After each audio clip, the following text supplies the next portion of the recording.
Artinya bahwa Roy Suryo sok menjadi intelijen mendeteksi saya di Batam itu karena sebenarnya saya bicara sama teman-teman media. Waktu saya diundang saya bilang saya nggak bisa, saya lagi di Batam. Dan di Batam pun saya dalam rangka mengadvokasi rakyat. Ya contohnya kasus Rempang itu saya adalah orang pertama yang mengadvokasi masyarakat Rempang. Dan juga masalah tanah-tanah rakyat di Batam, saya dengan Bang Ade ini dan kawan-kawan Pradi Bersatu mengadvokasi tanah-tanah rakyat yang dizolimi oleh oknum pengusaha busuk dan pejabat kotor lah ya, intinya itu. Jadi bukan kita ini mau melarikan diri ke Singapura seperti yang dituduhkan oleh para tukang fitnah ini ya.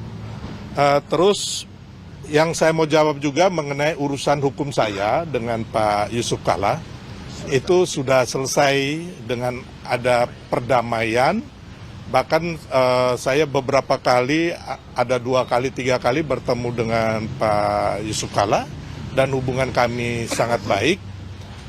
Dan sebenarnya urusan proses hukum itu sudah saya jalani dengan baik. Dan memang waktu itu tidak ada diberitakan karena waktu itu baik saya maupun pihak Pak Yusuf Kalla tidak pernah memberitakan di media ya kawan-kawan ya. Dan sebenarnya urusan saya dan Pak Yusuf Kalla itu tidak ada tendensi pribadi, saya tidak membenci Pak Yusuf Kalla. Memang ada kalimat saya waktu itu spontan ya. Spontanitas, jadi tidak ada mensreanya. Jadi waktu ada teman-teman membuat aksi demo di Mabes Polri, teman-teman minta mundurkan Pak JK dan saya merespon itu. Saya sebagai diminta sebagai orator, jadi saya berbicara hal yang sama dan itu bukan kesengajaan saya. Jadi memang tidak ada unsur kebencian atau mensrea. Jadi itu hanya sekali ya, dan memang udah selesai urusan itu. Oke? Ya. Untuk yang banyak sekali dosa-dosa dia ya, penuh problem hidupnya. Mulai dari Dewa Panci, di penjara 9 bulan karena memes Supa Borobudur, salah naik pesawat, ngamuk-ngamuk, akhirnya diturunkan, ya kan? Salah menyanyikan lagu Indonesia Raya, terus melaporkan Menteri Agama tapi ditolak di Polda Metro Jaya. Terus Nusron Wahid mengsekatkan Roy Suryo masuk kategori orang fasik yang selalu datang dengan membawa berita kebohongan dan tidak jelas karena tuduhan bohong Roy atas penggunaan 3 mikrofon waktu debat di Mas Gibran ya. Terus membohongi penyidik Polda Metro Jaya pura-pura sakit ketika akan ditahan dengan memakai kursi roda dan penyangga leher di kasus Memes Tupa. Terus mengejek ucapan lebaran Pak Jokowi, kata netizen bilang Roy sensitif kalau ada gambar panci. Ya. Terus Roy mengklaim bahwa foto toples yang beredar adalah milik Artika Sari Devi, Miss Indonesia 2004. Namun foto tersebut ternyata milik seorang waria asal Thailand. Ya, jadi kita mempertanyakan keahlian dia sebagai ahli telematika. Terus Roy Suryo juga dilaporkan polisi oleh Ramasari dan Sarah Asari karena diduga menyebarkan foto pribadi mereka yang sedang mandi. Roy tanpa malu-malu menghubungi Luluna Maya untuk terlibat dalam kasusnya. Roy ribut dan bikin malu di bandara karena memaksa naikkan 6 bagasi ke pesawat. Ya. Terus Roy juga tidak membayar ketika makan di warung Rawon Setan di Jalan Embong Malang, Surabaya. Terus Roy pernah ribut dengan Maya Estianti. Akhirnya Maya marah dan memperingatkan Roy agar jangan jadi tukang fitnah. Itu Roy ya. Si plester mati hina. Ya, oke. Ijazah palsu ini, tuduhan kepada ijazah palsu, saya mau mengatakan bahwa urusan ini tuduhan ya dari Roy Suryo CS, daripada TPUA, ya kan, daripada penggugat yang di Solo, Sleman itu sudah selesai, ya kan? Di Bareskrim juga sudah dinyatakan dihentikan. Terus yang di PN Solo itu kemarin itu sudah dibatalkan atau NO ya istilahnya ya, ditolak lah oleh majelis hakim. Dan sebenarnya hal yang sama sudah terjadi 3 kali nih, tahun 2022-2023 yang digugat oleh Bambang Tri, terus ada Hatta Taliwang, termasuk si Fadila ya. Dan itu 3 kalinya itu yang satu di Petun mereka cabut gugatan, yang 2 itu ditolak. Ya, jadi urusan ijazah palsu ini gagal semua nih, gagal semua ya teman-teman.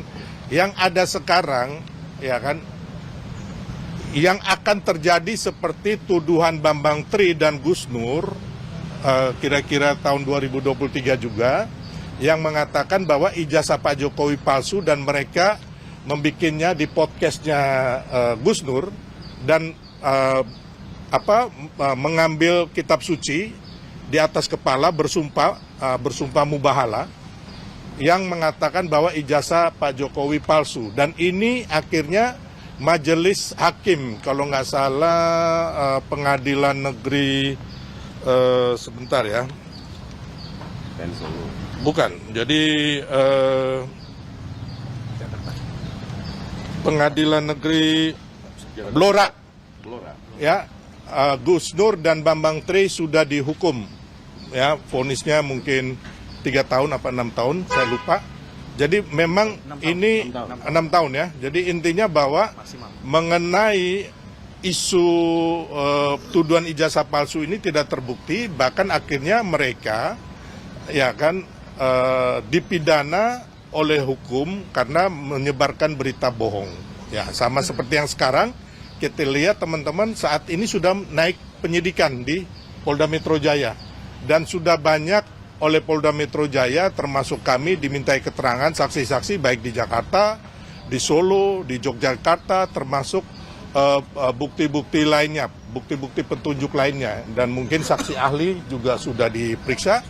Makanya yang akan terjadi ke depannya itu adalah sekali lagi saya bilang telenovela dan drama-drama yang akan dimainkan Roy Suryo CS, baik secara tangisan maupun secara tawa ya. Jadi intinya itu.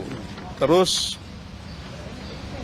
saya juga mau mengatakan bahwa sampai saat ini, sampai hari ini, tuduhan dan penelitian abal-abal ya, karena saya melihat bahwa Roy Suryo Rismon ini nggak punya sertifikat ataupun kelayakan sebagai seorang peneliti, dan yang mereka teliti itu adalah hanya fotokopi atau foto digital di sosial media. Nah, ini nggak mungkin bisa diteliti, karena yang harus diteliti itu adalah ijazah yang asli, yang otentik atau yang analog, baik ijazah yang otentik ataupun analog yang asli ataupun yang palsu. Nah, ini yang bisa diteliti seperti yang sudah dilakukan oleh Laboratorium Forensik Mabes Polri dan dikatakan bahwa ijazah ini asli. Termasuk yang kedua, keaslian ijazah ini selain Mabes Polri ya kan dikeluarkan juga oleh yang menerbitkan ijazah, yaitu UGM, yang mengatakan bahwa ijazah Pak Jokowi asli dan Pak Jokowi memang pernah berkuliah di Fakultas Kehutanan Universitas Gadjah Mada ya. Jadi 2 hal ini. Terus ada lagi yang saya katakan bahwa sebenarnya ada lagi keheranan kita masyarakat, karena yang dituduhkan ijazah palsu ini ternyata ada 2. Yang pertama, ijazah palsu yang dituduhkan sebelum tahun 2005 yang diterbitkan oleh Universitas Gadjah Mada. Makanya mereka menggeruduk Universitas Gadjah Mada dan menggugat UGM kan. Terus yang kedua, ijazah palsu yang kedua itu diterbitkan kalau menurut Bitor, yang mereka Roy Suryo CS mempercayai Bitor ini, diterbitkan tahun 2012 di Pasar Pramuka. Ya. Jadi ini keheranan kita, kok ijazah palsunya bisa 2 nih. Ini kan konyol. Kenapa nggak malsuin sekali aja tahun 2005 sebelumnya, nanti waktu calon gubernur DKI 2012 tinggal di copy paste. Ini kan konyol, nggak masuk logika akal sehat kita, ya.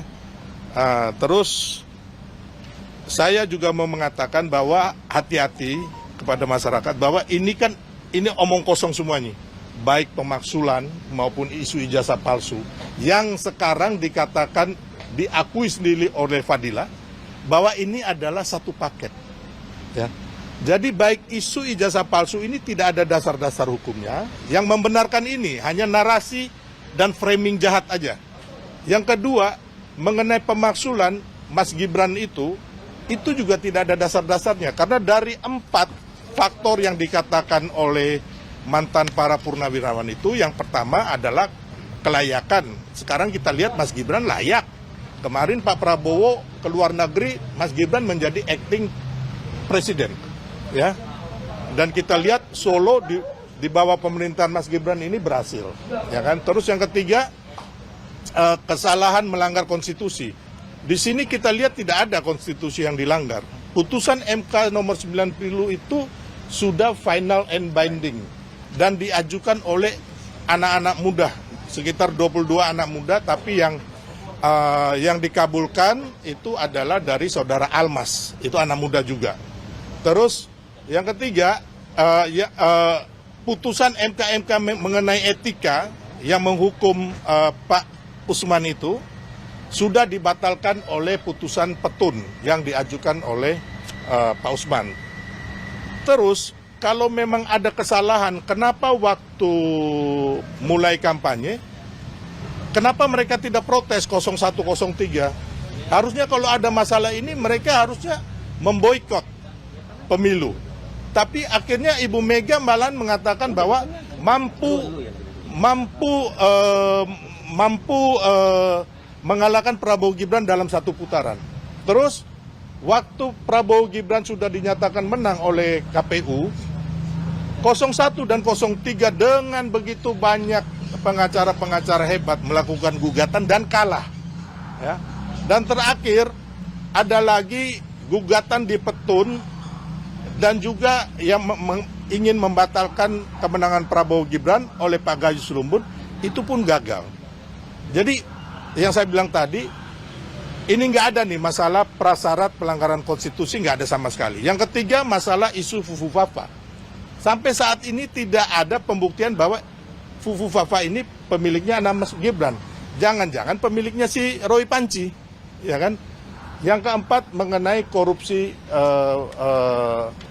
keluarga Pak Jokowi, ini pun tidak ada, ya. Jadi intinya saya mengatakan bahwa sebenarnya apa yang mereka lakukan ini hanya untuk mengadu domba bangsa kita, ya kan, agar Prabowo Gibran putus di tengah jalan, juga dalam rangka untuk permainan politik menjelang 2029. Si plester mati hina. Ya. Oke. Tapi kalau ada seseorang yang jelas-jelas sudah menghina dan dihukum 1,5 tahun, tapi ternyata dia melarikan diri, ya, terus ngomong di mana-mana, oh saya sudah menjalani hukuman, bohong. Pak JK sendiri mengatakan orang itu nggak pernah datang, nggak pernah minta, putrinya mengatakan dia buron. Si plester mati hina. Ya. Oke. Saya membantah isu yang dilontarkan seorang intelijen palsu atau Roy Panci yang mengatakan bahwa saya terdeteksi di Batam dan akan melarikan diri. Ya, jadi itu yang saya bantah, bahwa saya bukan seperti Roy Suryo yang ketika dulu 2 tahun lalu masalah Stupa Borobudur, ketika ingat nggak mau ditahan oleh Polda Metro nih, pakai kursi roda dan juga pakai penopang leher, ya. Jadi intinya bahwa